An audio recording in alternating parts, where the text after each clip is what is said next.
할렐루야. 2021년 11월 21일 주일입니다. 오늘은 누가복음 3장 1절로 20절 말씀을 통해서 나를 통하여, 우리를 통하여, 나를 통하여, 우리를 통하여 이런 제목으로 하나님의 말씀을 선포하기를 원합니다. 신약성경 페이지 수로는 92쪽이 되겠습니다. 오늘은 예배를 마친 이후에 안수집사, 한존집분 두 분에 대한 임직식이 있기 때문에 예전처럼 말씀을 간략하게 증거할 수 있도록 하겠습니다. 우리는 고인이 된 스티브 잡스라고 하는 사람을 잘 알고 있습니다. 이분이 워낙 유명했던 사람이기 때문에 많이 아실 거예요. 애플이라고 하는 그 회사의 창업주였고 지금의 애플을 있게 만든 사람이었습니다. 워낙 명성이 탁월해서 이분의 이름만 들어도 우리는 애플이라고 하는 회사를 떠올리게 되죠. 하지만 이 스티브 잡스의 성공 이면에는 그와 함께 일을 했던 스티브 워즈니악이라고 하는 사람을 빼놓을 수 없습니다. 이 두 사람은 의기투합해서 1976년에 애플을 공동으로 창업했고 애플의 개인용 컴퓨터는 워즈니악이라고 하는 사람이 고안을 해낸 겁니다. 그런데 스티브 잡스는 야망이 있는 사람이었고 성공에 대한 갈망을 갖고 있던 사람이었어요. 하지만 이 워즈니악은 그렇지 않았습니다. 친구의 성공을 뒤에서 바라보면서 흡족하고 웃었고 만족할 수 있는 그런 사람이었다는 것이죠. 그래서 스티브 잡스가 앞에서 잘 나가고 세간의 관심을 받으며 많은 사람들에게 추앙을 받을 때 그는 덤덤히 기술자로서의 일을 감당할 수 있는 사람이었습니다. 그래서 잡스라고 하는 사람의 성공 이면에는 워즈니악이 있었고 모든 사람들은 워즈니악의 이 덤덤한 면을 그리고 탁월한 기술력을 인정하게 됩니다. 이처럼 어떤 한 사람이 성공하기 위해서는 그 이면에 그를 뒷받침해주는 수많은 사람들이 존재해야만 가능합니다. 즉 1인자 이면에는 수많은 2인자들이 존재했다는 사실이죠. 오늘 우리가 읽은 하나님 말씀에는요. 역사상 가장 위대했던 2인자 세례 요한이 등장합니다. 세례 요한의 삶 전체를 한마디로 정의하면 오직 한 분, 바로 예수 그리스도를 드러내는 삶이었어요. 저는 바라기는 오늘 임직식에 두 분의 안수 집사님이 세워지게 되는데 우리 두 분의 집사님을 중심으로 해서 많은 우리 또 가족들이 오직 예수님을 드러내는 그런 하나님 나라의 귀한 일꾼들이 되어질 수 있기를 간절히 소망합니다. 그는 자기가 빛나는 삶을 살고 싶지 않았던 사람이었고 오히려 그의 삶 전체는 자신으로 말미암아 예수님이 영광 받아주시고 주님을 드러내는 그런 인생을 살아왔습니다. 그의 인생이 어떠했는지 오늘 말씀을 통해서 먼저 함께 보기를 원합니다. 우리 본문 1절과 2절을 같이 봅니다. 자, 시작. 디베리오 황제가 통치한 지 15해 곧 본디오 빌라도가 유대의 총독으로 헤롯이 갈릴리의 분봉왕으로 그 동생 빌립이 이두레와 드라고니 지방의 분봉왕으로 루사니아가 아빌레네의 분봉왕으로 안나스와 가야바가 대제사장으로 있을 때에 하나님의 말씀이 빈들에서 사가랴의 아들 요한에게 임한지라. 자, 자세히 여러분들이 이 말씀을 보셨으면 금세 눈치를 채셨을 거예요. 뭐냐면 그 당시 권력 구도를 설명해 주고 있는 말씀이거든요. 그 당시 권력을 쥐고 있던 사람들이 살고 있는 장소들을 보여주고 있습니다. 권력의 최고의 정점에 누가 있었느냐? 바로 티베리우스라고 하는 황제가 있었어요. 그런 황제로서 로마에서 살고 있었고요. 그 아래에 로마 황제 티베리우스가 파송한 빌라도라고 하는 사람이 있습니다. 우리가 많이 잘 알고 있는, 익히 잘 알고 있는 바로 그 빌라도죠. 이 빌라도는 예루살렘에서 기거하고 있었고요. 그리고 그 아래에 정치가인 헤롯과 빌립, 루사니아가 팔레스타인 지역을 세 부분으로 나누어서 통치하고 있었습니다. 그리고 그 아래에는 수많은 종교 권력가들이 있었고요. 대표적으로 안나스와 가야바로 불려지는 이 두 대제사장이 있었습니다. 이들이 그 자리에서 수많은 백성들을 통치하고 그들을 통해서 자신들의 배를 채우고 있었어요.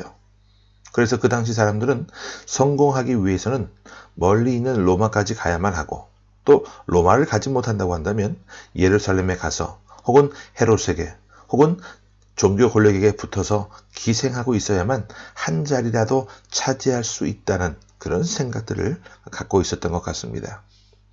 하지만 세례 요한만큼은 달랐어요. 그는 세상 사람들 모두가 가는 길을 가지 않고 어디로 갔습니까?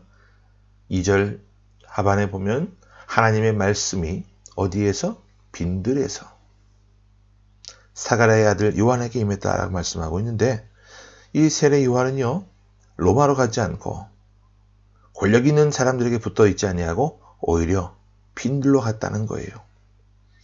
세속의 권력과 세상 사람들이 권력을 위해서 아귀다툼하는 그런 모습들이 보기 싫었던 것이죠. 그래서 그는 빈들에서 하나님의 말씀을 묵상하고 그 말씀 앞에 살고 있었습니다. 그러다 어느 날 그에게 하나님의 말씀이 임하게 돼요. 그는 세상의 권력을 쫓아가는 사람이 아니었고 하나님의 말씀을 따라가는 사람이었기에 말씀이 그를 휘감았고 하나님의 말씀이 임하는 그 자리에서 귀한 능력을 받게 됩니다. 이 말씀을 보면서 우리는 어떻게 살고 있는지 한번 생각해 보기를 원합니다. 모든 사람들이 돈 되는 것이라면 우왕좌왕하면서 그 돈 되는 것을 쫓아가는 그런 모습으로 살고 있는 시대를 우리가 살고 있습니다. 모든 사람들이 적어도 권력가들의 뒤를 따라다녀야 한 자리라도 차지할 수 있다고 가르치는 세상이에요. 우리는 그렇게 살지 못했다 할지라도 우리 자녀들은 그렇게 살라고 가르치는 그런 부모들이 이 세상에 넘쳐나고 있습니다. 예수 믿는 부모라 할지라도 자녀들의 성공을 위해서 팔을 걷어붙이고 노력하고 애를 쓰고 있는 세상입니다. 하지만 하나님의 사람들은 세례 요한처럼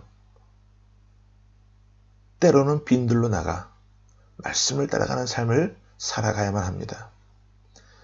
세례 요한이 말씀을 따라갔더니 하나님의 말씀이 그에게 임했고 그 말씀이 그를 이끌어 갔으며 그를 이끌어간 말씀은 세례 요한을 빛나는 하나님의 사람으로 빛나는 예수 그리스도의 동역자로 만들어 주었습니다. 우리가 세상을 따라가고 사람을 따라가다 보면 이용당하고 버림받게 됩니다. 바로 이것이 세상의 법칙이기 때문에 그래요. 하지만 하나님의 말씀을 따라가면 결단코 버림받는 일이 없습니다. 하나님의 말씀은 우리를 안전한 곳으로 인도하시고 영원토록 우리를 하나님 앞에 세워줍니다. 부디 우리 모두가 세례 요한처럼 하나님의 말씀을 쫓고 그 말씀이 우리의 인생을 휘감고 언제나 푸른 초장과 맑은 물가로 인도함을 받는 그런 귀한 삶의 모습이 될 수 있기를 간절히 주의 이름으로 축원합니다. 아멘.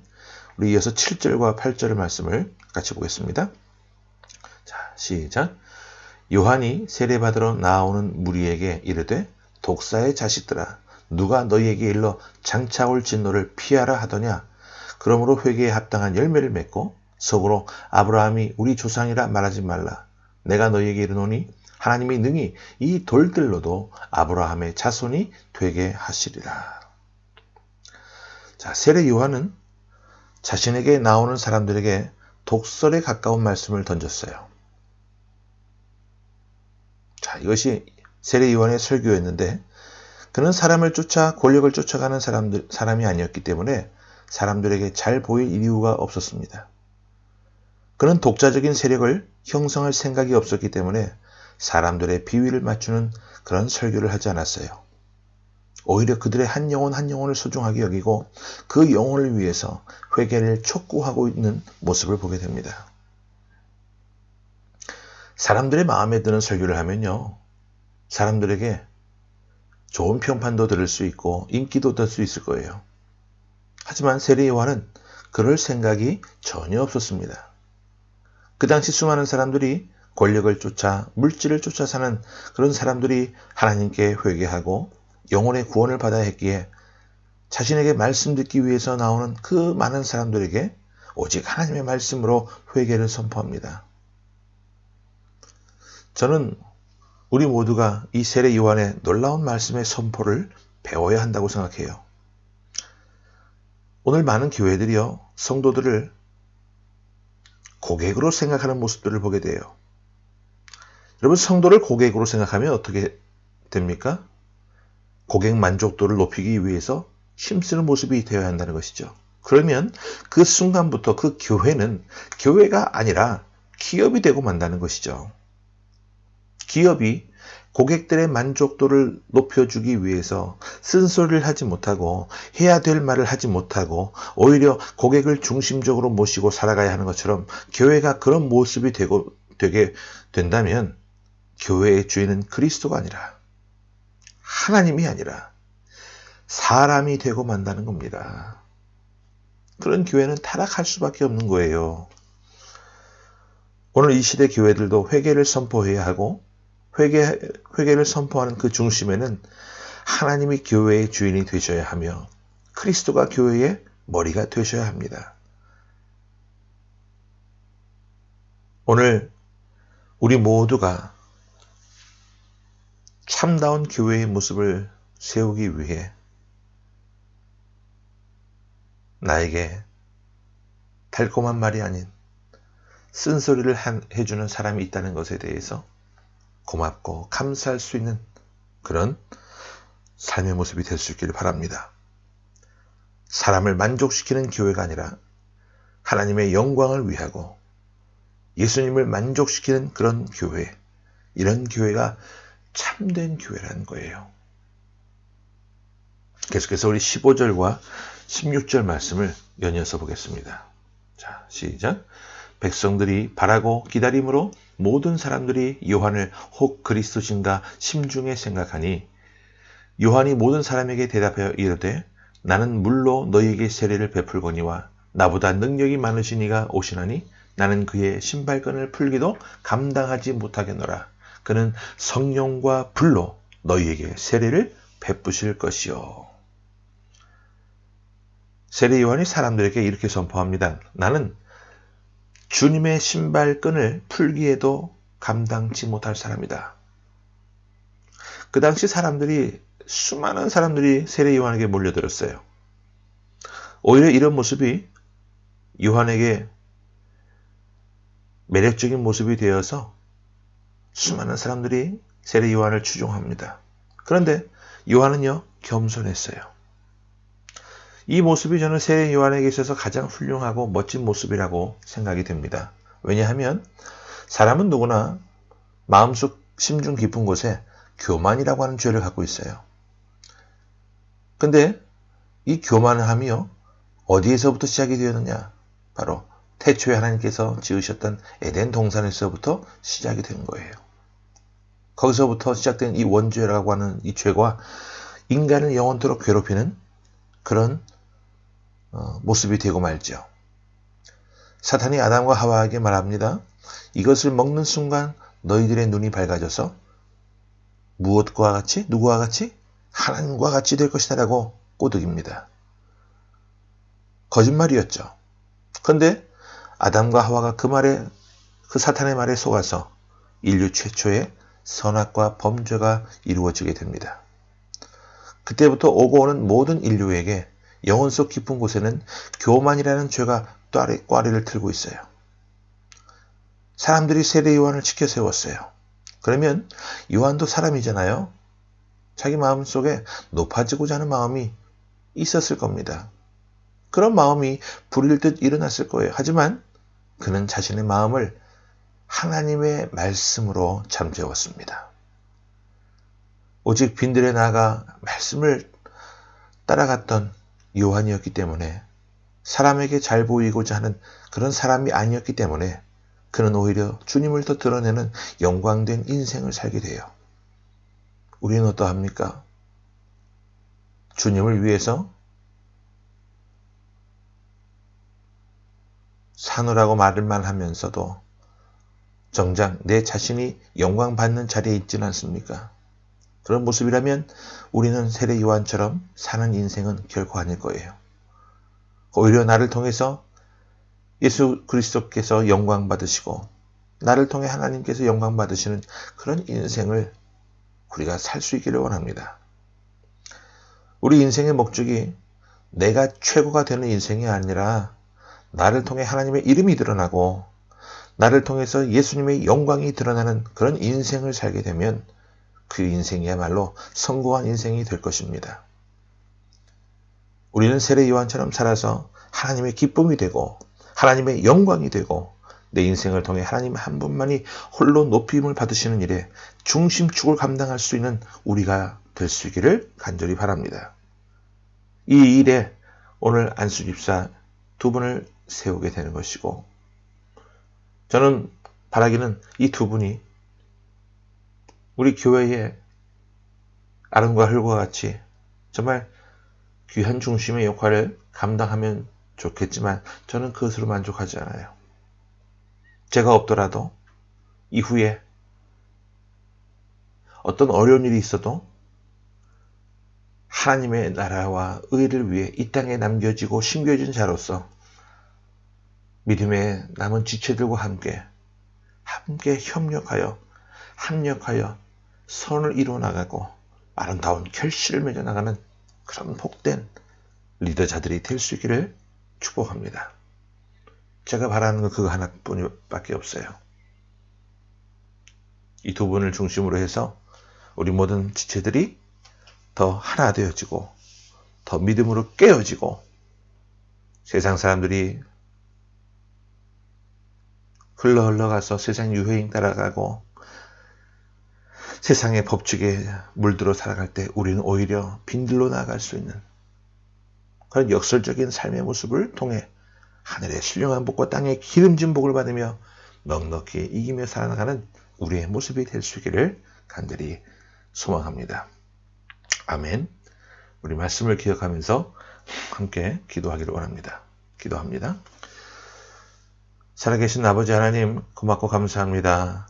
오늘도 저희들에게 귀한 은혜를 허락하시고 말씀을 통해서 깨달음을 얻게 하신 하나님, 악을 골짝 빈들에도 복음 들고 가겠다고 하는 그런 마음가짐으로 오늘 임직식이 있게 하여 주시고 특별히 임직을 받는 우리 두 집사님을 중심으로 해서 우리 모든 성도들이 더 하나 되며 더 의기투합하여 더 귀한 믿음으로 나아갈 수 있도록 도와주옵소서. 주님이 원하시고 주님이 하시고자 하시는 일에 앞장서서 주여 내가 여기 있나이다 나를 보내소서라고 외칠 수 있는 그런 담대한 믿음의 소유자들이 될 수 있도록 도와주시고 상황과 형편 따라 어떠한 위협과 핍박과 곤란 가운데 위축되어서 뒤로 물러서는 그런 인생의 모습이 되지 않도록 하나님들 힘주시고 능력 주시고 안보하여 주시고 성령으로 인도하여 주옵소서. 살아계신 주 예수 그리스도의 이름으로 감사하며 간절히 기도하옵나이다. 아멘.